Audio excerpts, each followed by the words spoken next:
Hello friends, कैसे हैं आप लोग। तो आज हम शुरू कर रहे हैं साइंस का पहला chapter chemical reaction and equation.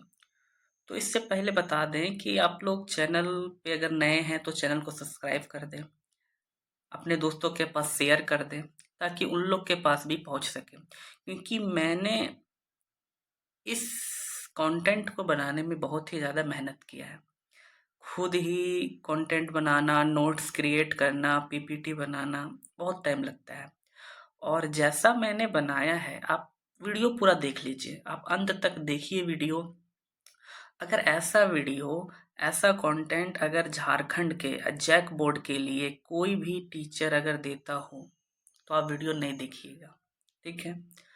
Video YouTube पे कैसा आता है, ऑब्जेक्टिव टाइप में या नॉर्मली अलग टाइप में, लेकिन पूरा डिस्कशन के साथ शायद कोई वीडियो डालता होगा।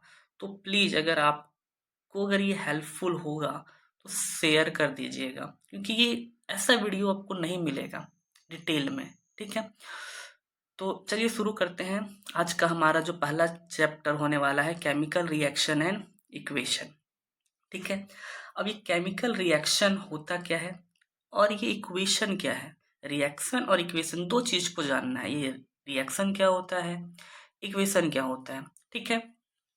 तो अगर इसका डेफिनेशन पढ़ें, केमिकल रिएक्शन का डेफिनेशन अगर हम पढ़ें तो इसका डेफिनेशन क्या होता है। Chemical reaction is a process which which one or more substance are converted into new substance with different properties। अब इसका मतलब समझिए क्या होगा। अगर कोई वन या एक से ज्यादा एक या एक से ज्यादा, ठीक है, कोई सब्सटेंस है, वो एक दूसरे के साथ रिएक्ट कर रहा है, मतलब कंबाइन कर रहा है, मिल रहा है, जुल रहा है, ठीक है। तो उससे क्या होगा, उससे एक नया सब्सटेंस बनेगा, एक नया सब्सटेंस बन जाएगा, ठीक है। उसी को बोलते हैं केमिकल रिएक्शन। जस्ट लाइक अगर हम समझना चाहें, ठीक है, कि ये है सोनू, ये है सोनी, ये सोनू है, ये सोनी है। ये दोनों आपस में मिले, दोस्ती किए, ठीक है। और ये दोनों दोस्ती आपस में किए, और दोस्ती करने से क्या हुआ, ये दोनों आपस में फ्रेंड बन गए, ठीक है, ठीक है, फ्रेंड्स बन गए। तो क्या हुआ, ये एक और ये एक दोनों मिले तो दोनों फ्रेंड्स बन गए, ठीक है। तो यही होता है जस्ट केमिकल रिएक्शन में भी, कि एक सब्सटेंस और ये दूसरा सब्सटेंस, ये दोनों मिलता है और ये एक नया सब्सटेंस बना देता है, उसी को हम लोग बोलते हैं केमिकल रिएक्शन, ठीक है।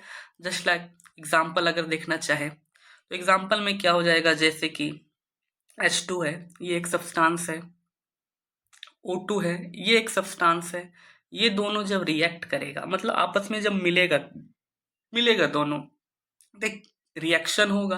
तो रिएक्शन से क्या बन जाएगा, H2O। रिएक्शन से क्या बनेगा, H2O, यानी कि इसको बोलते हैं वाटर, ठीक है।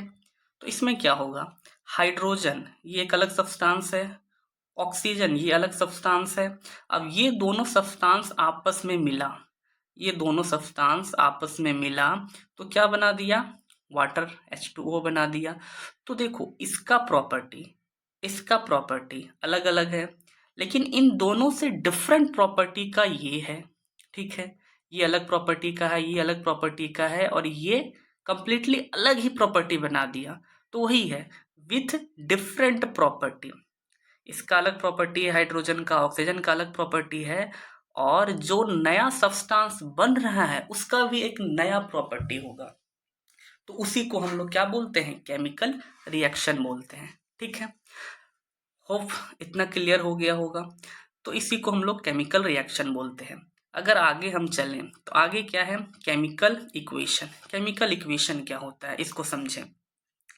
तो जो केमिकल इक्वेशन होता है, तो वो क्या होता है, जो भी केमिकल रिएक्शन है उसको हम उसके सिंबॉलिक फॉर्म में लिखते हैं या फॉर्मूला के फॉर्म में लिखते हैं। जैसे हाइड्रोजन को हम लोग H2 के फॉर्म में लिखते हैं, ऑक्सीजन को हम लोग O2 के फॉर्म में लिखते हैं। तो ये क्या, ये एक स्केलेटन फॉर्म है, इसका सिंबल है, ये फॉर्मूला है हाइड्रोजन का, और इससे जो रिएक्ट होके बनेगा वो H2O बनता है। तो ये क्या है, वाटर का फॉर्मूला है, ये क्या है, वाटर का फॉर्मूला है। ठीक है, तो इसको अगर हम सिंबॉलिक फॉर्म में लिखें, स्केलेटन फॉर्म में लिखें, फॉर्मूला में लिखें, तो उसी को हम लोग बोलते हैं इक्वेशन।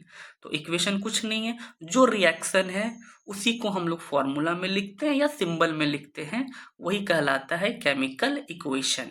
ठीक है, ओके। आगे क्या है, बैलेंसिंग ऑफ केमिकल। अगला क्या है, बैलेंसिंग ऑफ केमिकल रिएक्शन। अब ये बैलेंसिंग क्या होता है, अब देखो जैसे कि जब भी केमिकल रिएक्शन होता है इन नेचर वो बैलेंस होता है, लेकिन जब हम उसको सिंबॉलिक फॉर्म में लिखते हैं, फॉर्मूला में लिखते हैं, तो वो सारा जो एटम्स है वो बैलेंस नहीं होता है। ठीक है, जैसा है वैसा हम लोग लिख देते हैं। तो वैसे में क्या करना पड़ता है, हमको उसको बैलेंस करना पड़ता है। बिना बैलेंस किए क्या होता है, वो नियम को फॉलो नहीं करेगा, कुछ नियम को ब्रेक कर देगा।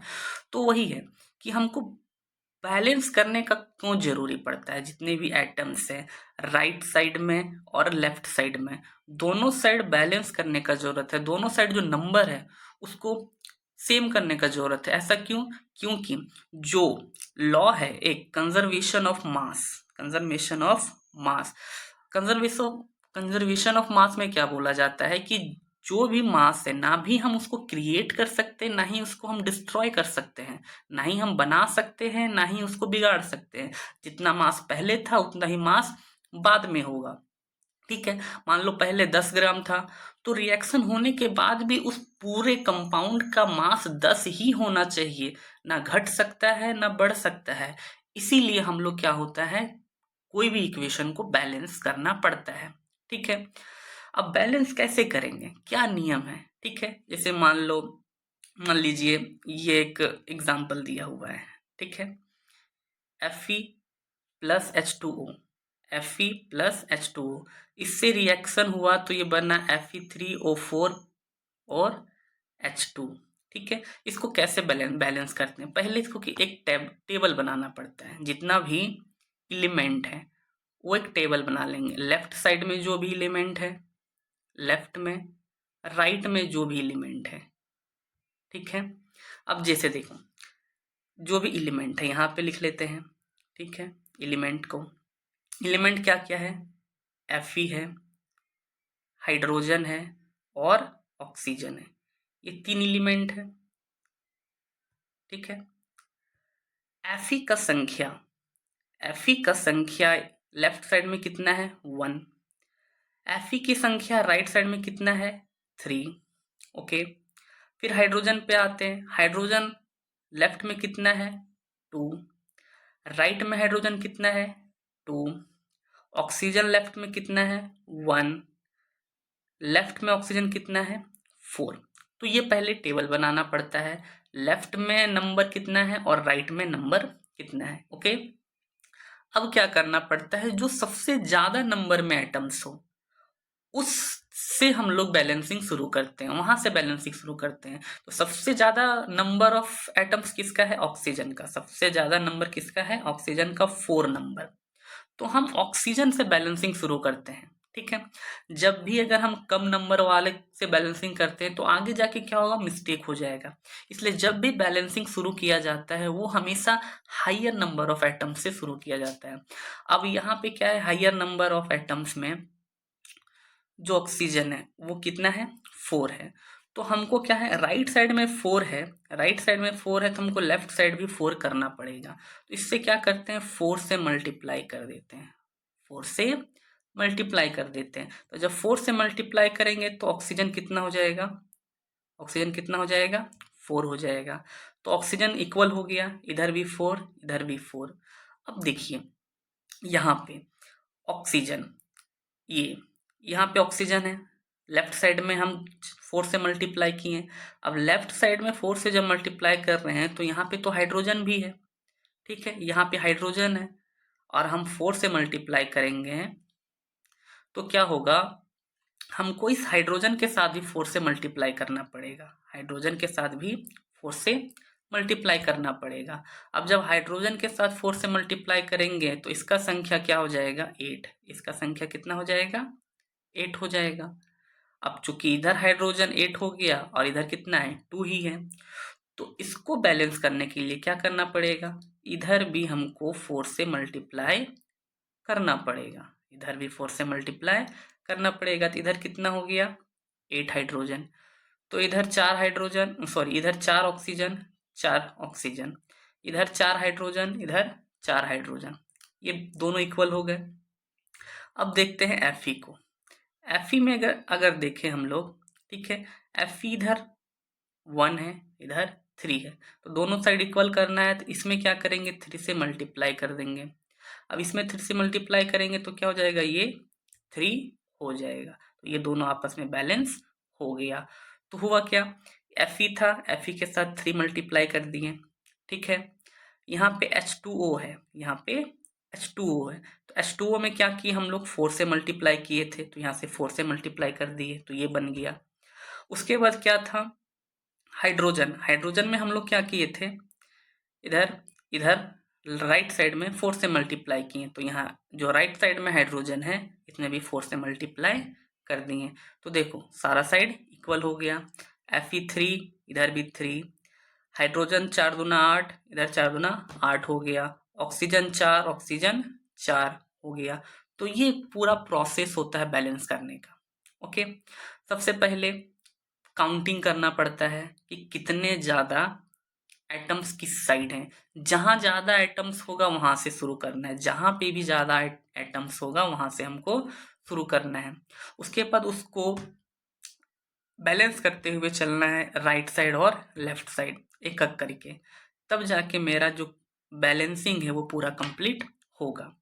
ये हुआ लॉन्ग प्रोसेस, कि लॉन्ग प्रोसेस में है इसको कैसे बनाना है। एक होता है शॉर्ट प्रोसेस में, क्योंकि एग्जाम में हम लोग इतना टाइम नहीं दे सकते हैं कि एक एक करके इसको बनाओ लिखो। तो हम लोग शॉर्ट में कैसे कर सकते हैं इसको, ये समझते हैं। ये क्या है, रिएक्शन Fe प्लस क्या है, ये H2O, फिर ये रिएक्शन बन के क्या हुआ, Fe3O4 प्लस H2, ये हुआ, ठीक है।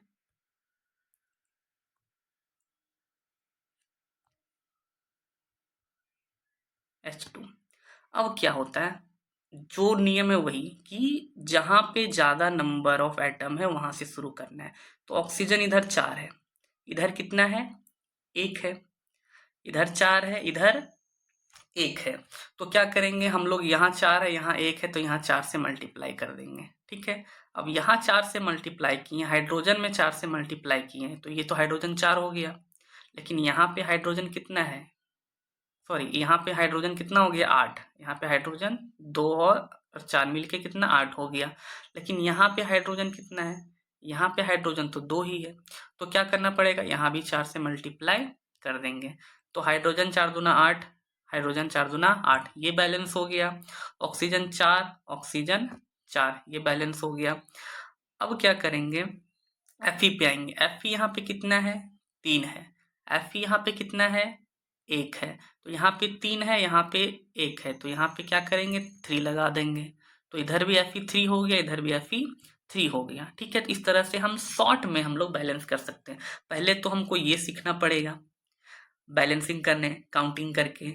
ये सीखने के बाद हम लोग डायरेक्ट इसको बैलेंस कर सकते हैं मन में ही, या लिख के एक लाइन में ही बैलेंस कर सकते हैं, ठीक है।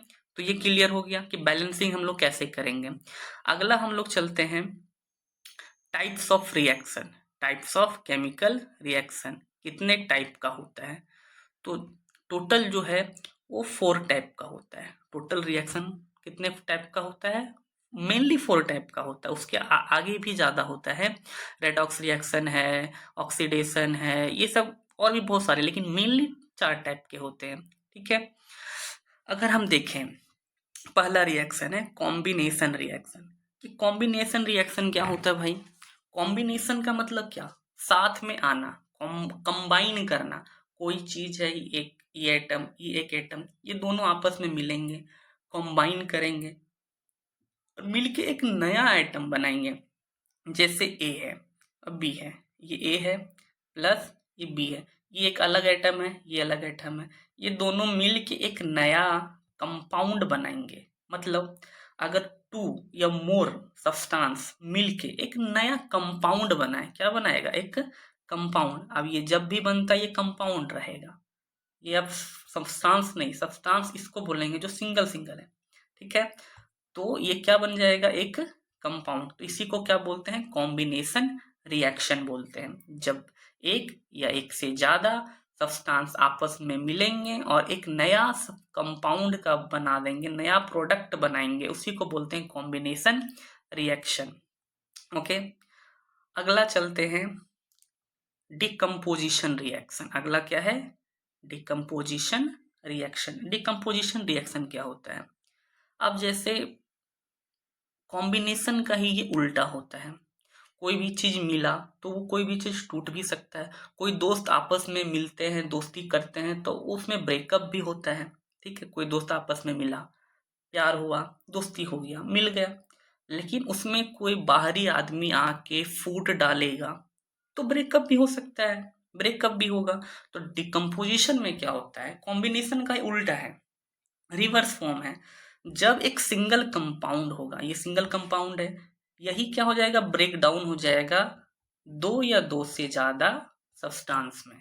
एक सिंगल कंपाउंड, एक सिंगल कंपाउंड दो या दो से ज्यादा कंपाउंड में या एलिमेंट में ब्रेक हो जाए, उसी को बोलते हैं हम लोग डिकम्पोजिशन रिएक्शन। मतलब कोई दरार डाल दे, कोई फूट दे दे, कोई भड़का दे, तो ऐसे में क्या होगा? दोस्ती टूट जाता है, तो डिकम्पोज हो गया, टूट गया, टूटना। डिकम्पोजिशन का मतलब जनरली क्या? टूटना, अलग होना, बिखर जाना, ठीक है। इसी को बोलते हैं डिकम्पोजिशन।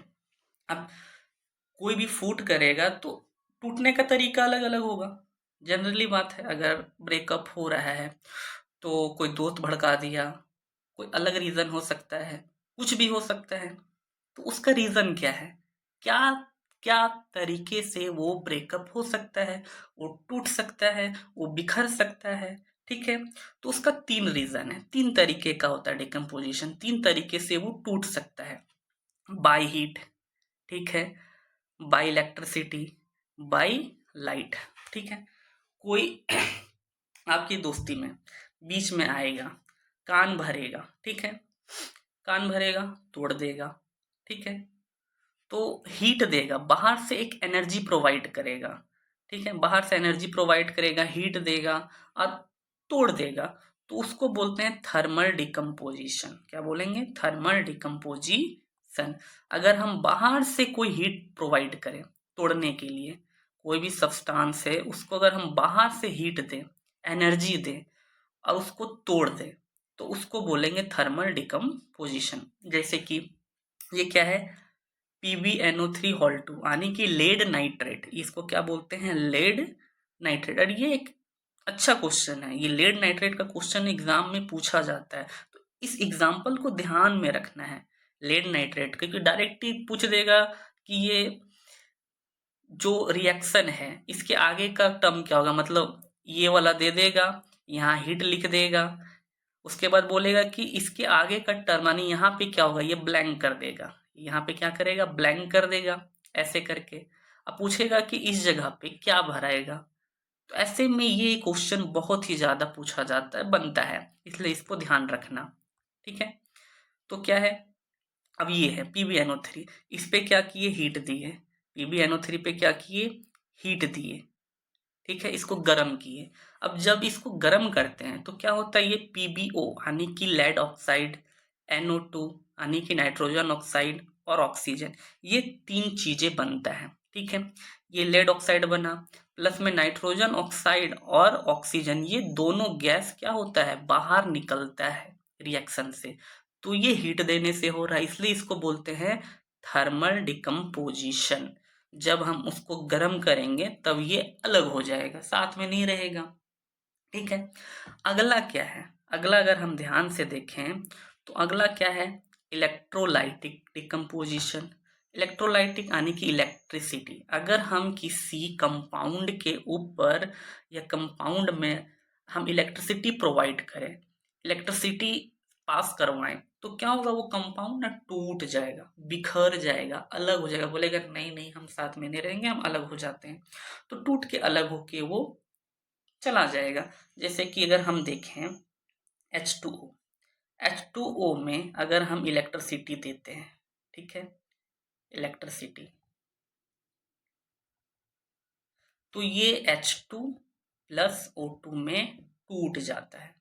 जब पानी में हम क्या करेंगे, दो वायर डाल देंगे, उसको बैटरी से कनेक्ट कर देंगे, तो क्या होगा, उसमें पानी में क्या होगा, करंट पास होना शुरू हो जाएगा। अब जैसे ही करंट पास होना शुरू होगा तो जो दोनों वायर्स हैं, उस दोनों वायर में क्या होगा, एक में हाइड्रोजन आके इकट्ठा होना शुरू हो जाएगा और दूसरे में ऑक्सीजन आके इकट्ठा होना शुरू हो जाएगा, एक बबल्स बनेगा, छोटा छोटा बबल्स इकट्ठा हो जाएगा इस तरह से। ठीक है, तो वो क्या हो रहा है, पानी में क्या था, H2O था, दो कंपाउंड था। ठीक है, अब वो दोनों टूट के अलग हो गया, हाइड्रोजन अलग हो गया, ऑक्सीजन अलग हो गया। तो क्या हो रहा है, इलेक्ट्रिसिटी प्रोवाइड कर रहे हैं, तोड़ रहे हैं उसको, पीट रहे हैं कि नहीं तुम अलग हो जाओ, अलग हो जाओ, अलग हो गया बेचारा। तो इसी को बोलेंगे इलेक्ट्रोलाइटिक डिकम्पोजिशन। अगला क्या है, अगला क्या है, अगला अगर देखेंगे हम लोग तो अलग अगला है फोटोलाइटिक डिकम्पोजिशन। यानी कि अगर किसी पे लाइट पड़ेगा, कोई ऐसा कंपाउंड, अब सोचो लाइट लाइट पड़ने से कौन अलग होता है भाई, लेकिन होता है, बहुत सारा ऐसा कंपाउंड है जो बहुत हाईली रिएक्टिव होता है, अगर उस पर अगर लाइट भी अगर हम डाल दें तो वो टूट के अलग हो जाएगा, रिएक्ट कर जाएगा, कुछ नया चीज बना देगा।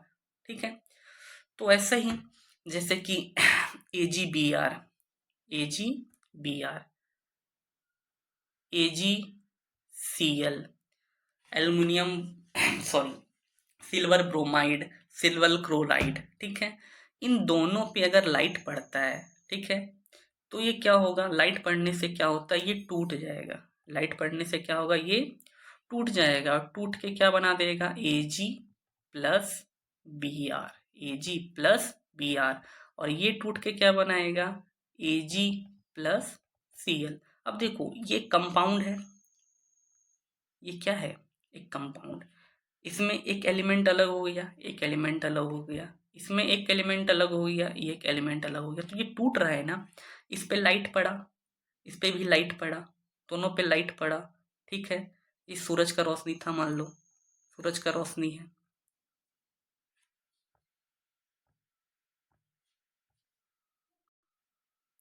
तो ये सूरज का रोशनी से क्या होगा, टूट के बिखर जाएगा, अलग हो जाएगा।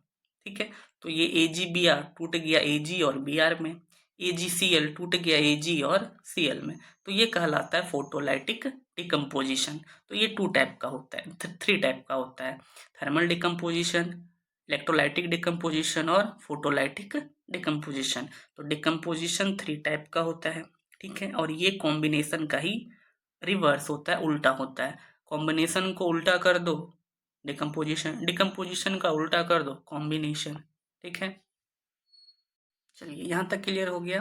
तो अगला क्या है, डिस्प्लेसमेंट रिएक्शन। अगला क्या है, डिस्प्लेसमेंट रिएक्शन। डिस्प्लेसमेंट का मतलब क्या होता है, जगह को चेंज कर लेना, हटा देना। कोई है एक जगह पे बैठा हुआ है, उसके जगह से अगर हम किसी को हटा दें, मार के, धमका के, भगा दें, ठीक है, तो वो होता है डिस्प्लेसमेंट। ठीक है, अगर हम बैठे हैं यहाँ पे किसी के साथ, कोई एक आया दबंगई, ज्यादा ताकतवर, हमको मार के भगा दिया, ठीक है, तो हम डिस्प्लेस हो गए, हम यहाँ से चले गए। मेरा दोस्त था, वो उसके साथ है, हमको भगा दिया, तो हम क्या हुए, अपने दोस्त से डिस्प्लेस हो गए, वो ज़्यादा ताकतवर था। तो डिस्प्लेस कब होगा, जैसे हम लोग दोनों दोस्त थे, तो हम वहाँ से हटेंगे कब, जब कोई ज़्यादा ताकतवर हो, हमको मार पीट के हटा दे तभी ना। अगर मान लो कोई कम ताकतवर आएगा, हमको ज़बरदस्ती वहाँ से भगाना चाहेगा कि तुम उठो उठो यहाँ से उठो, हम उठेंगे नहीं ना। तो जब भी हमको हटाना होगा मेरी जगह से, तो मेरे से ज़्यादा ताकतवर होना चाहिए, तभी हम हटेंगे, नहीं तो हम नहीं हटेंगे। तो जब भी कोई कंपाउंड से किसी को हटाना हो तो कोई पावरफुल एलिमेंट को आना पड़ेगा, तो वही है, कोई कंपाउंड है, ठीक है, ये कोई कंपाउंड है, कोई ए बी कंपाउंड है, कोई ए बी कंपाउंड है। अगर इसको हटाना है ए को, तो जो सी होगा जो C होगा वो ज़्यादा ताकतवर होगा, तभी ये A को हटा पाएगा। ठीक है, तो ये ज़्यादा ताकतवर होगा। अगर कोई कंपाउंड है AB और ये एक ज़्यादा ताकतवर C है, तो ये क्या करेगा, A को यहाँ से बाहर फेंक देगा और ये खुद बन जाएगा। ये खुद बन जाएगा, इसके साथ बैठ जाएगा और A को बाहर फेंक देगा। तो ये हमेशा क्या होना चाहिए, ज़्यादा ताकतवर होना चाहिए। ठीक है, जब ज़्यादा पावरफुल हो, तो ज़्यादा पावरफुल को अगर हम रिएक्शन के टर्म में बोले, मतलब उसको बोलेंगे मोर रिएक्टिव एलिमेंट, मतलब ज़्यादा रिएक्टिव, किसी के साथ भी जल्दी मिलने का टेंडेंसी हो। तो मोर रिएक्टिव एलिमेंट क्या करेगा, लेस रिएक्टिव एलिमेंट को हटा देगा। अब जैसे ए है वो लेस रिएक्टिव एलिमेंट था, सी मोर रिएक्टिव एलिमेंट है, तो क्या किया, सी ए को यहाँ से लात मार के भगा दिया और खुद बी के साथ बैठ गया। ए बेचारा बाहर देख खड़ा होके ताक रहा है, देख रहा है भाई हमको हटा दिया, हम भी ताकतवर होते, हम भी अभी बी के साथ रहते बेचारा। ठीक है, तो कौन ज़्यादा ताकतवर है कौन कम ताकतवर है ये पता कैसे चलेगा, तो ये एक रिएक्टिविटी सीरीज है। रिएक्टिविटी सीरीज है कि कौन ज़्यादा ताकतवर है। तो जैसे अगर इसको अगर हम याद करना चाहते, एक ट्रिक है, तो ये क्या है, K4 क्या है, करीना, क्या इसको बोलेंगे, करीना ने कार मांगी ऑल्टो जेन फेरारी, फिर भी हाय क्यों मिली सिल्वर ऑडी। ठीक है, तो एक ट्रिक है कि करीना ने कार मांगी ऑल्टो जेन फेरारी, फिर भी है क्यों मिली सिल्वर ऑडी। तो करीना के यानी कि पोटेशियम, ठीक है, ने Na sodium, car Ca calcium, मांगी Mg magnesium, Alto Al aluminium, Zen Ferrari, sorry Zen क्या हो जाएगा, जिंक, फेरारी Fe आयरन, फिर भी Pb क्या हो जाएगा, लेड, हाई हाइड्रोजन, ठीक है H, क्यों Cu कॉपर, मिली इसको बोलते हैं मरकरी, इसको बोलते हैं मरकरी, तो मरकरी का क्या हो जाएगा, Hg, मरकरी का Hg। ठीक है, फिर अगला क्या है, Ag का क्या होता है, सिल्वर, हाई क्यों मिली सिल्वर ऑडी, तो सिल्वर Ag, ऑडी Au यानी कि गोल्ड इसको बोलते हैं। ठीक है, तो इस तरह से ये एक रिएक्टिविटी सीरीज है, ये एक रिएक्टिविटी सीरीज है, इसको याद करके हम लोग ही पता कर सकते हैं कौन ज़्यादा रिएक्टिव है कौन कौन कम रिएक्टिव है। ठीक है, तो अगर मान लो अगर कैल्शियम है और Zn है, तो क्या करेगा, कैल्शियम Zn को आराम से हटा सकता है कोई भी कंपाउंड से, Zn Fe को हटा सकता है। लेकिन मान लो कोई ऐसा कंपाउंड है जहाँ Mg है और यहाँ हाइड्रोजन आके इसको हटाना चाहेगा, तो क्या हटा पाएगा, नहीं हटा पाएगा। अगर मान लो Pb सोडियम को कहीं से हटाना चाहेगा तो हटा पाएगा, नहीं हटा पाएगा, क्योंकि क्यों, Pb कम रिएक्टिव है, हाइड्रोजन कम रिएक्टिव है, सोडियम पोटेशियम ज़्यादा रिएक्टिव है, तो इस सब को हटा पाना पॉसिबल नहीं है, लेकिन ये सब इस सभी को हटा सकता है। ठीक है, तो ये होता है डिस्प्लेसमेंट रिएक्शन। ओके, अगला क्या है, अगर अगला देखें, अगला क्या है, डबल डिस्प्लेसमेंट। अगला क्या है, डबल डिस्प्लेसमेंट। अब डबल डिस्प्लेसमेंट, सिंगल डिस्प्लेसमेंट में क्या हो रहा था, कोई सिंगल एलिमेंट था, कोई कंपाउंड में जाके लेस रिएक्टिव को हटा दे रहा था, लेस रिएक्टिव को हटा दे रहा था। तो ऐसे में क्या होगा, डबल डिस्प्लेसमेंट में क्या होगा, दो कंपाउंड होगा, एक AB होगा और एक CD होगा, AB और CD, ये दो कंपाउंड है, ये दोनों एक दूसरे का आयन को एक्सचेंज कर लेगा, अपना सीट को ही बदल लेगा, ये इधर चला जाएगा ये इधर आ जाएगा, दोनों एक्सचेंज कर लेगा, इंटरचेंज कर लेगा। ठीक है, इसी को बोलेंगे डबल डिस्प्लेसमेंट। जैसे इसमें आयन का एक्सचेंज होता है, समझो पहले ध्यान से, आयन का एक्सचेंज होता है, जिससे ये है AB प्लस CD। अब क्या होगा, ये होता है केटायन, ये होता है एनायन, ये केटायन ये एनायन, ये केटायन ये एनायन, ऐसे समझो, छोड़ो। जैसे देखो,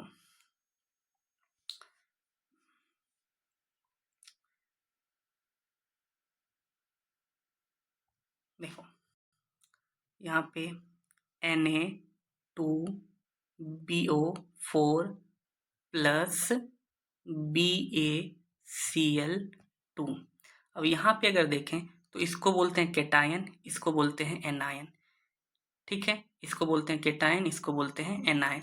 ये पॉजिटिव चार्ज, ये नेगेटिव चार्ज, ये पॉजिटिव चार्ज, ये नेगेटिव चार्ज। अब क्या होगा, जब भी इंटरचेंज अपना जगह करेगा तो पॉजिटिव तो नेगेटिव के पास जाएगा, यानी केटायन एनायन के पास जाएगा, ठीक है, और एनायन केटायन के पास जाएगा, यानी कि जो भी जब भी इंटरचेंज होगा प्लस और माइनस एक साथ जाएगा, ठीक है, प्लस माइनस के पास जाएगा और माइनस प्लस के पास जाएगा, दोनों अपना जगह को चेंज कर लेगा। ये इसके साथ आ गया, ये इसके साथ आ गया, दोनों अपना जगह क्या किया, चेंज कर लिया।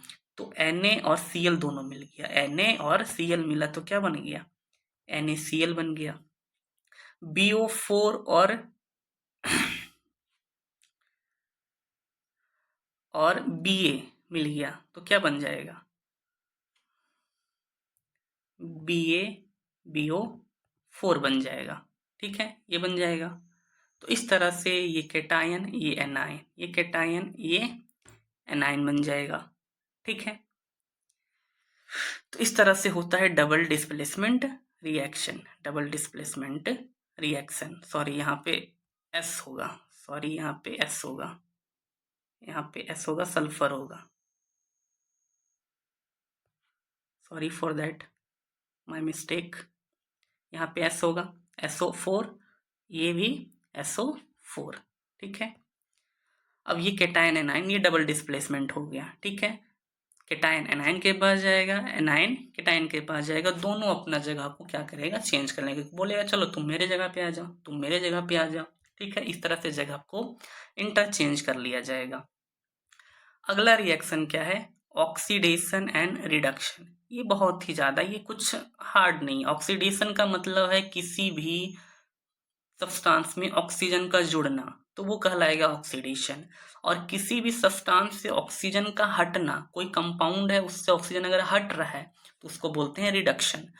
अगर कोई कंपाउंड है, अगर कोई कंपाउंड AB है, ठीक है, इसमें अगर ऑक्सीजन ऐड हो रहा है, ऑक्सीजन ऐड हो रहा है तो उसको बोलेंगे ऑक्सीडेशन, उसको बोलेंगे ऑक्सीडेशन। अगर कोई कंपाउंड है उससे ऑक्सीजन हट रहा है, उससे ऑक्सीजन हट रहा है तो उसको बोलेंगे रिडक्शन, सिंपल फॉर्म है, ठीक है। एडिशन ऑफ ऑक्सीजन ऑक्सीडेशन कहलाएगा, रिमूवल ऑफ ऑक्सीजन क्या कहलाएगा, रिडक्शन कहलाएगा। ये सिंपल ही है, ऑक्सीजन को ऐड कर दो ऑक्सीडेशन कहलाएगा, और ऑक्सीजन को रिमूव कर दो तो रिडक्शन कहलाएगा।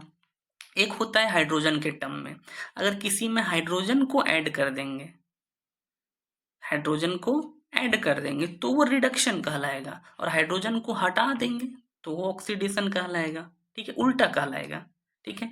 जैसे ऑक्सीडेशन है तो यहाँ से अगर हाइड्रोजन रिमूव हो रहा है तो ऑक्सीडेशन, और अगर कहीं पे हाइड्रोजन ऐड हो रहा है तो वो कहलाएगा रिडक्शन। ये सिंपल है, ज़्यादा हार्ड नहीं है इसमें, ठीक है। अगला है effect of oxidation in daily life. तो इसमें दो इफेक्ट पढ़ना है, एक कोरोजन को पढ़ना है और एक रेंसिडिटी को पढ़ना है। कोरोजन एंड रेंसिडिटी क्या होता है। अब कोरोजन, कोरोजन का जनरल मीनिंग अगर हम देखना चाहें तो कोरोजन का मतलब क्या होता है।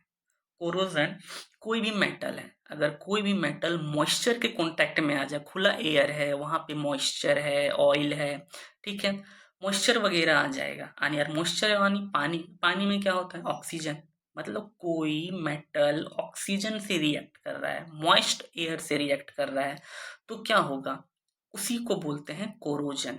कोई भी मेटल मॉइस्चर एयर से रिएक्ट करेगा तो एक नया केमिकल बना देगा मॉइस्चर और एयर से, ठीक है। जैसे कि उसका एग्जाम्पल हो जाता है रस्टिंग ऑफ आयरन। एग्जाम्पल क्या है? Rusting of iron. अब आयरन क्या होता है? ये आयरन का टुकड़ा है, ठीक है। ये बाहर में क्या होता है? H2O, पानी का कण है। इसमें क्या है? पानी है, साथ साथ में ऑक्सीजन भी है। तो क्या होता है, ये जो आयरन है इसके चारों तरफ क्या होता है, इसके चारों तरफ क्या होता है, छोटा छोटा सा क्या होता है, एक लेयर चढ़ जाता है, छोटा सा एक लेयर चढ़ जाता है, ठीक है। लेयर चढ़ जाता है और इस लेयर को क्या बोलते हैं? ये आयरन है। ये क्या है? आयरन है। और ये ऑक्सीजन से रिएक्ट कर रहा है तो जो लेयर होगा वो क्या होगा? Fe3O2, सॉरी,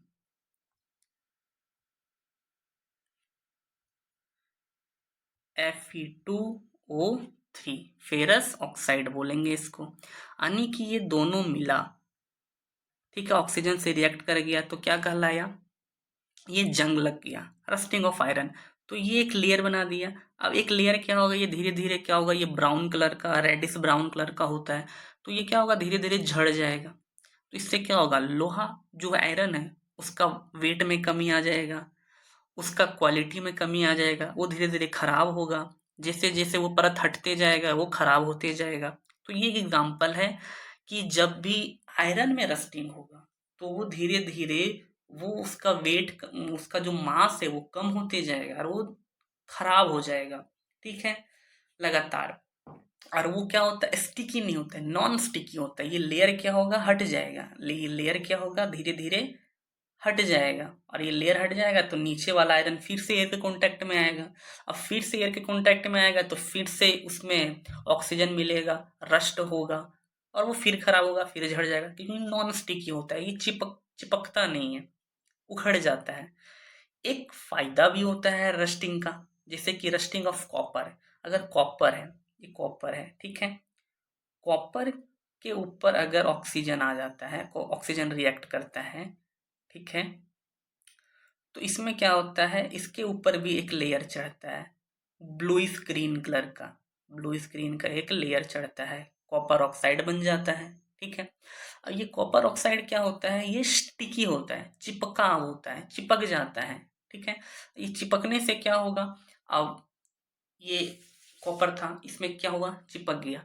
चिपकने से क्या होगा, अब ये लेयर हटेगा नहीं, और जो अंदर का कॉपर है वो कभी एयर के कांटेक्ट में आएगा नहीं, तो अंदर का कॉपर हमेशा के लिए सुरक्षित हो गया। तो जैसे कि यूएसए का स्टैच्यू ऑफ लिबर्टी, यूएसए का स्टैच्यू ऑफ लिबर्टी क्या है, कॉपर का बना हुआ है। तो पहले उसका कलर कुछ और हुआ था, जैसे कॉपर का क्या होता है, ब्राउन कलर होता है, लेकिन अब उसका कलर क्या हो गया है, ग्रीनिश ब्लू कलर का हो गया है थोड़ा बहुत। तो क्या हुआ, वो जंग लगने से हुआ है। अब वो जंग लग गया है तो वो अब कभी खराब नहीं हो सकता है, क्योंकि वो लेयर स्टिकी है।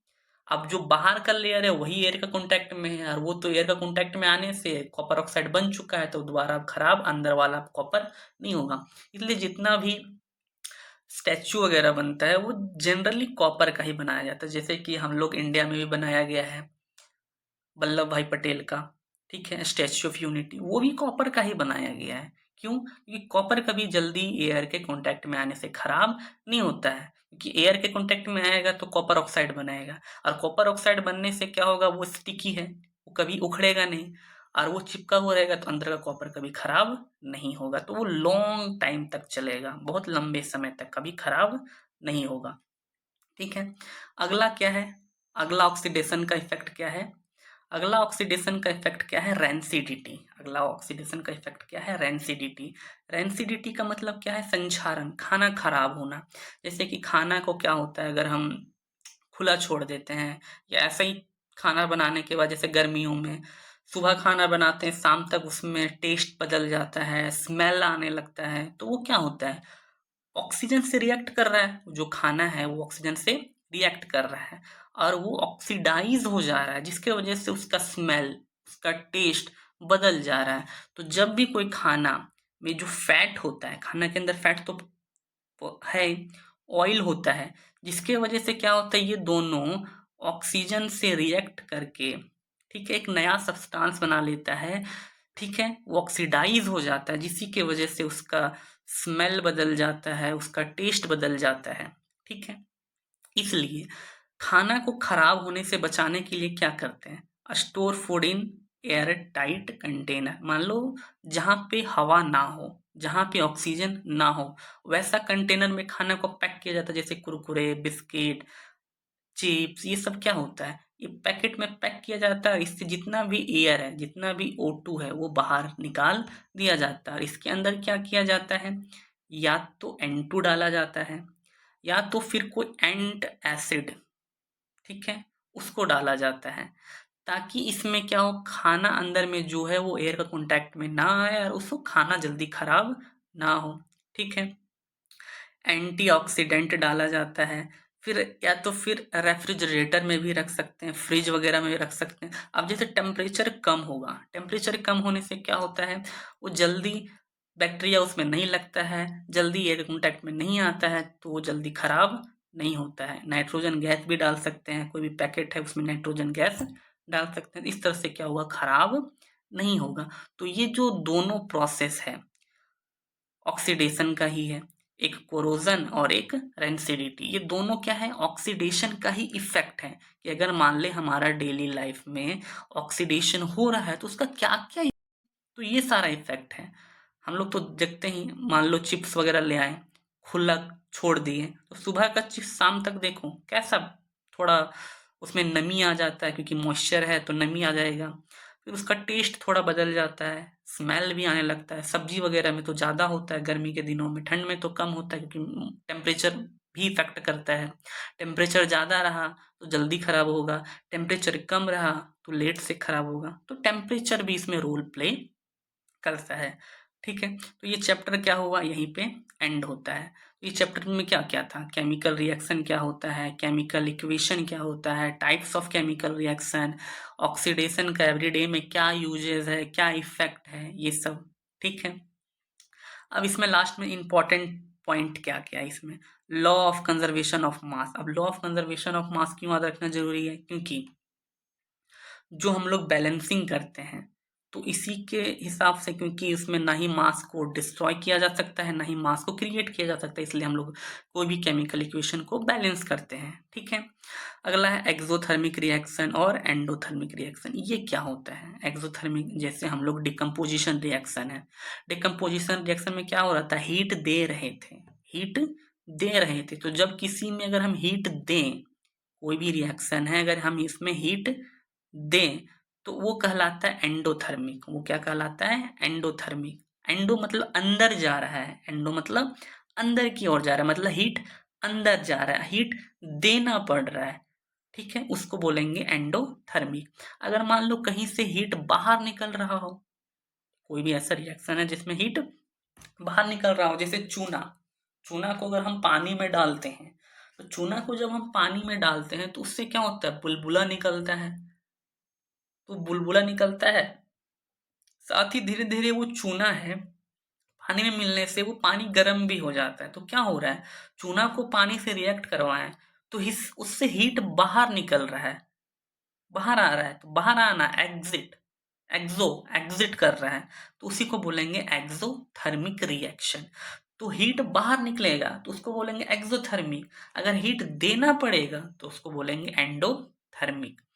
अगला क्या है, प्रिसिपिटेशन। अब जैसे जो डबल डिस्प्लेसमेंट हो रहा था, तो डबल डिस्प्लेसमेंट का एक और नाम है प्रिसिपिटेशन रिएक्शन। डबल डिस्प्लेसमेंट का एक और नाम है क्या, प्रिसिपिटेशन रिएक्शन, क्योंकि उसमें एक भाग जो लिक्विड में ही होता है, लेकिन जो दूसरा भाग है वो नीचे बैठ जाता है, वो सॉलिड फॉर्म में होता है, ठीक है। एक होता है एक्वस फॉर्म में, वो तो पानी जैसा ही रहेगा, लेकिन जब डबल डिस्प्लेसमेंट होगा तो एक क्या होगा, सॉलिड में कन्वर्ट हो जाएगा। अब सॉलिड में कन्वर्ट हो जाएगा तो क्या वो नीचे बैठना शुरू करेगा। अब नीचे बैठना शुरू करेगा तो नीचे बैठने का प्रोसेस को बोलते हैं प्रिसिपिटेट।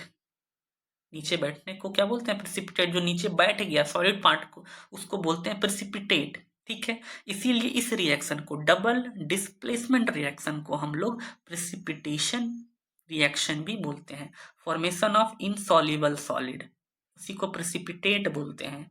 और इस रिएक्शन को क्या बोलते हैं? प्रिसिपिटेशन रिएक्शन बोलते हैं। ठीक है, इसका समरी नीचे दिया हुआ है। कॉम्बिनेशन A+B डिकम्पोजिशन, ठीक है, combination, decomposition, displacement, double displacement, redox, oxidation और रिडक्शन दोनों साथ में होगा तो उसको रेडॉक्स बोलते हैं। ठीक है, ये सारा चीज़ दिया हुआ है। फिर नीचे कुछ प्रैक्टिस क्वेश्चन है कि डिफाइन केमिकल रिएक्शन और क्या होता है, इसका एग्जाम्पल दें। तो केमिकल रिएक्शन का लिख लेना है डेफिनेशन कि एक या एक से ज़्यादा सब्सटेंस को अगर हम मिलाएंगे तो उसको केमिकल रिएक्शन बोलते हैं। वन या more substance combine to form a new substance is called a chemical reaction. फिर बैलेंस केमिकल इक्वेशन क्या होता है, ठीक है, define between oxidation and reduction, इसमें डिफरेंस बताना है। कोरोजन क्या होता है वो बताना है। Types of displacement decomposition reaction जो 3 टाइप था, थर्मल डिकम्पोजिशन, इलेक्ट्रोलाइटिक डिकम्पोजिशन और फोटोलाइटिक डिकम्पोजिशन, ये 3 टाइप उसके बारे में बता देना है। ठीक है, identify the type of reaction, इस टाइप का क्वेश्चन भी पूछता है कि इसको बताओ कि ये किस टाइप का रिएक्शन है। अब जैसे देखो यहाँ पे CaO है प्लस H2O है, ये दोनों आपस में मिल रहा है ना, तो मिल के एक नया कंपाउंड बना रहा है, तो ये कॉम्बिनेशन हो जाएगा। अब यहाँ पे देखो KClO3, ये दोनों टूट रहा है, टूट के 2 चीज में बट रहा है, इसको बोलेंगे डिकम्पोजिशन। अब यहाँ पे देखो FeCuSO4, देखो FeCu को बाहर निकाल दिया, तो ये क्या हो जाएगा? Displacement reaction. ठीक है, तो ये कॉम्बिनेशन, ये डिस्प्लेसमेंट और ये भी डिस्प्लेसमेंट। ठीक, सॉरी, ये डिकम्पोजिशन, ये डिस्प्लेसमेंट, कॉम्बिनेशन, डिकम्पोजिशन और डिस्प्लेसमेंट रिएक्शन। ठीक है, तो यहाँ तक ये पूरा चैप्टर था। अगर ये चैप्टर आपको अच्छा लगा हो तो ज़रूर लाइक करें, क्योंकि लाइक करने से क्या होता है, मोटिवेशन मिलता है, उसमें और कंटेंट को इम्प्रूव कर सकते हैं। अगर कुछ प्रॉब्लम है कि हाँ कुछ इम्प्रूव करना है, कुछ इसमें दिक्कत है, नहीं समझ में आ रहा है, तो कमेंट ज़रूर करें कि हाँ ये पार्ट हमको नहीं समझ में आया, तो ये पार्ट को हम कमेंट में बता दिया करेंगे। अगर कुछ प्रॉब्लम है या कुछ दिक्कत है, वो भी कमेंट किया करें कि हाँ इसमें हमको दिक्कत हो रहा है, या कुछ कंटेंट में इम्प्रूवमेंट करना हो कि हाँ कंटेंट में थोड़ा इम्प्रूवमेंट कीजिए, थोड़ा अच्छे से समझाइए, वो सब भी कमेंट कीजिए ताकि हम उसको नेक्स्ट वीडियो में इम्प्रूव करें। क्योंकि ये क्या है, आप लोग के लिए है, तो आप लोग जितना अच्छे से बताएंगे हम उतना अच्छे से करें। क्योंकि देखिए ये तो सामने क्लास तो चल नहीं रहा है कि हाँ सामने सामने पूछ लें, तो इसमें आप जितना कमेंट करेंगे कि हाँ इसमें क्या दिक्कत आ रहा है, क्या प्रॉब्लम है, वो कमेंट करेंगे तभी तो हम आगे जाके उसको सुधारेंगे। तो आप जितना कमेंट कीजिएगा उतना हम आगे सुधारने का कोशिश करेंगे। और अगर अच्छा भी लग रहा हो तो हाँ ये पार्ट अच्छा लगा, कंटिन्यू कीजिए, ये भी कमेंट किया कीजिए। ठीक है, धन्यवाद। अब मिलेंगे नेक्स्ट वीडियो में। ठीक है।